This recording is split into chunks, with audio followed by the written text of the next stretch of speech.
In today's Leeds news, Nmecha details, Haka Bijol latest, Solomon stays for now. Today's Rumour Mill stories on Fernandez, Keane and Max Aarons.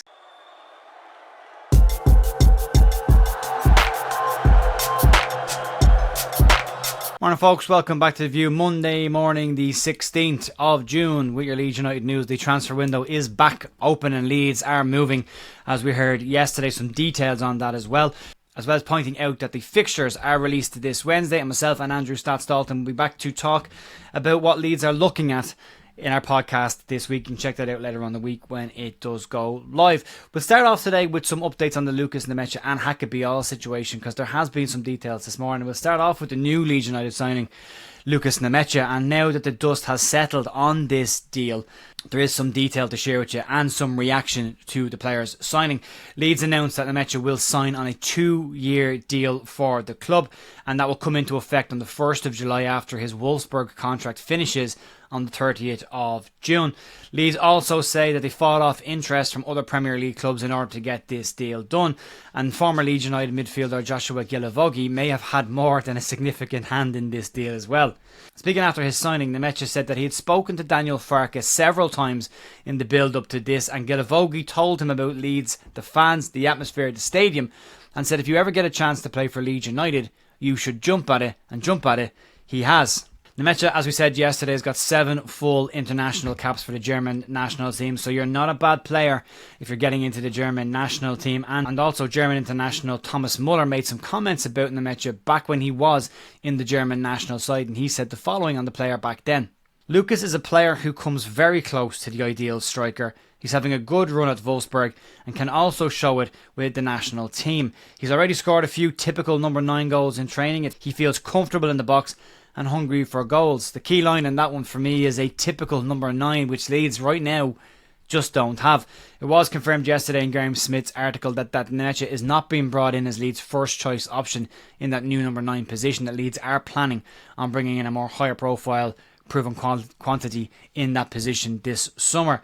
The large majority of people that have reacted to this online have seen it for exactly what it is, a very decent squad level signing that elevates the floor of this current Leeds United squad, with exits expected this summer. If it does work out and he can find his form again, Leeds could have pulled off a very shrewd piece of business here with a player that did have an exciting ceiling a couple of years back. And if it fails, he's a free transfer, and it really is a very low risk signing for Leeds United in this position. The vocal minority of people that are not happy with this are the same people that think Leeds should be signing a Rafinha level player at every single opportunity, and they're the same people that described last summer's window as underwhelming before Leeds went on to smash pretty much every record in the club, going on to get promoted back to the Premier League. So see it for what it is. It's a squad level signing. It's a good squad level signing. It's a risk-free squad level signing. And the people that are complaining about the wages and things, it's not your money. You're not paying for it. Why does it matter? The club are paying for it, and they factored this in to their transfer kitty for this summer. Let's move on and talk about the Haka Bijol situation, and this is the one we did think would be the first signing in the door for Leeds United this summer, but it hasn't happened just yet. So where are we with this, and what's the latest information on this? Well, reports coming out of Italy coming into the weekend suggested that Leeds United and Haka Bijol had agreed personal terms over a 3-year deal, and the clubs were said to be getting closer and closer to a €20 million transfer fee, so roughly about £17 million. The report said that Leeds had agreed a 3-year deal with Bijol and his representatives with no loan exit clause in the deal, which is obviously a very positive situation to be in, but it's not all positive this morning. Sasha Tavaleri from Sky Sports today has said that Bijol is a priority target for Leeds United, but has also confirmed the rumours that Newcastle United have entered the race to sign the Slovenian centre-back, and that could cause Leeds United some problems with this deal. Tavaleri says that Bijol has agreed a move to Leeds United already, but that the club needs to move swiftly to close this deal off and get it over the line before they get into a bidding war with Newcastle, which Leeds would likely lose out to, given Newcastle have a higher threshold of PSR losses, they've got a higher revenue, and they've also got Champions League money as well. Leeds' PSR situation means that Leeds are counting every single penny this summer to try and make that transfer kitty stretch as far as it can, which means Leeds are trying to negotiate these deals down to the lowest possible number that they can pay in order to free up funds to sign other players that will be important for Leeds in the summer. But Leeds also in this situation can't afford to waste time and risk being usurped by other clubs coming in late in the deals. Local media in Italy have already started to joke that Leeds are now falling into a similar position they had with the Rodrigo de Paul move, where Leeds hesitated on that move and ultimately lost out to Atletico Madrid on signing the player.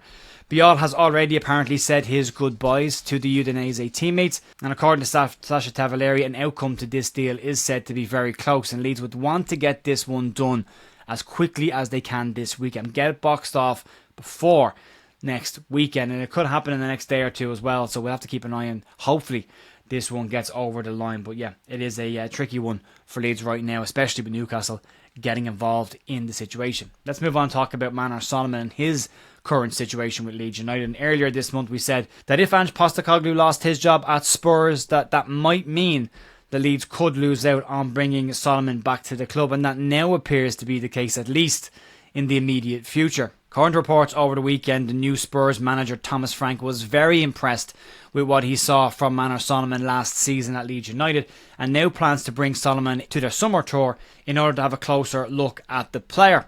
According to Sasha Tavaleri, again, Solomon will be part of Tottenham Hotspur's pre-season plans and pre-season tours as Thomas Frank gets a closer look at the player, and the winger himself is said to be open to staying at Tottenham next season. This may mean that Leeds have no hope of signing Solomon this summer, or at the very minimum, it may mean it'll be a very late deal in the window should he not impress Thomas Frank given his opportunities. However, Leeds still have got a little bit of time on this. The players are not due back in pre-season for 2 weeks, so if Leeds are trying to get their players in before pre-season, they still have time to get that done over the next 2 weeks.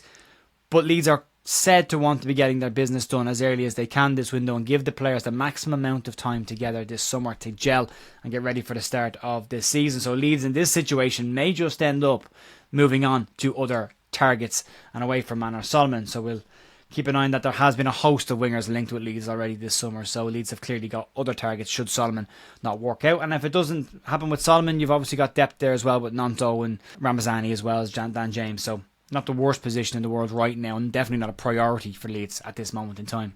Let's move on and talk about the Rumour Mill section. And there's some classics popping up in this one, but as I always say, this is not confirmed reports. These are very likely just rumours, so take them all with a very big pinch of salt. And let's start off with the new Ryan Kent, and that is Max Aarons. And according to some reports, but definitely not reliable reports, Leeds are said to have reignited their interest in Bournemouth fullback Max Aarons. Last summer, Leeds United missed out on a move for Max Aarons, eventually going to Valencia on loan. But due to injuries last season, Aarons only clocked up 9 appearances across Valencia and Bournemouth over the season. The year before that, Aarons clocked up 23 appearances in the Premier League for Bournemouth, and a decent season for him as well. And Daniel Farke once said when he had him at Norwich that he wouldn't sell Max Aarons for £100 million.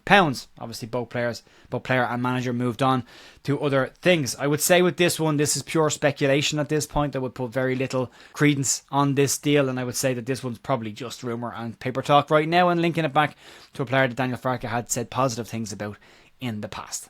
Let's go on to the next one, and this is Michael Keane from Everton. According to the Liverpool Echo today, they claim that Leeds United and Burnley both have some interest in Everton centre-back Michael Keane, who could be on his way from the club this summer.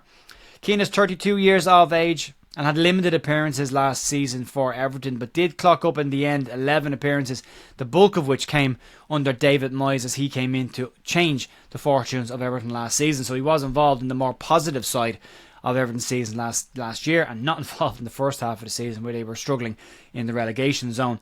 Keane will become a free agent on June 30th and could add more depth and physicality to that Leeds United defence, and would fall into the category for me of additional competition in the right centre-back position, where Leeds right now only have Joe Rodon. James DeBio isn't expected to be an option for Leeds next season. The left-back position, Leeds have obviously got Pascal Struijk. Ethan Ampadu can play there as well. Max Verber is expected to leave, and if they bring in Haka Bijol, left-sided centre-back as well. So Leeds do need another option on that right centre-back position. Keane is 6'2" in height, does add a lot of physicality, and can be a danger on set pieces. The age is the thing here, but a short-term deal for a backup player, or at least a competition level player, Could be a decent deal for Leeds to get done. They do need to add some Premier League level experience. Michael Keane has that, albeit down the bottom end of the Premier League. But again, under a different manager last season, all of a sudden he looked like a much better player than he did under Sean Dyche as well. So has experience, would add some depth, but very much paper talk for me at this point. And then moving into the final rumour of today, and this one relates to Mateus Fernandez, and this one isn't going away just yet. Sports Witness have shared a report from publication Abala, and their post claims that Leeds have genuine interest in the Southampton central midfielder Mateus Fernandez, whose price tag of £30 million is said to not be dropping.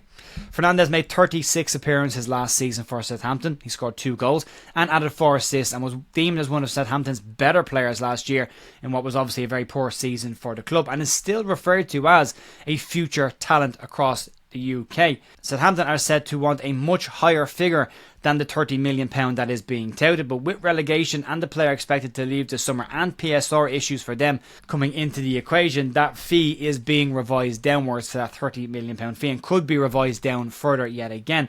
There is significant interest in Fernandez from plenty of Premier League clubs, so this one would be a tough deal for Leeds to get done. He is a very good player, he's a very exciting player, and will give Leeds that box-to-box option that they're looking for in the centre midfield areas. And the former Sporting Lisbon midfielder is seen as a very large talent into the future, and could be a smart move to get in, but he will cost 30 odd million.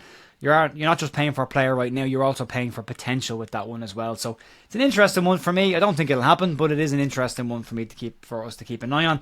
We'll have to see what happens with that one into the future. If you want to get some more detail and opinions on Lucas Nmecha signing for Leeds United, I'll be on with the Only Leeds Bros tonight on their YouTube channel at 7:30 to give my opinions on that deal. You can check them out later on. Outside of that, have a fantastic rest of your deal. Anything major happens this evening, we'll jump on with a live stream. Outside of that, back in the morning for more Leeds news. And don't forget to get your tickets for the Leeds Creator Cup, which kicks off on July 20th at the John Charles Stadium for Sports. £7 tickets for adults, £3 tickets for kids. Family fun day, and we're getting really close to that now. We're just a month away from that one kicking off, so make sure you can get involved in that and give us a bit of support. I'll talk to you tomorrow morning. Enjoy the rest of your day. See ya.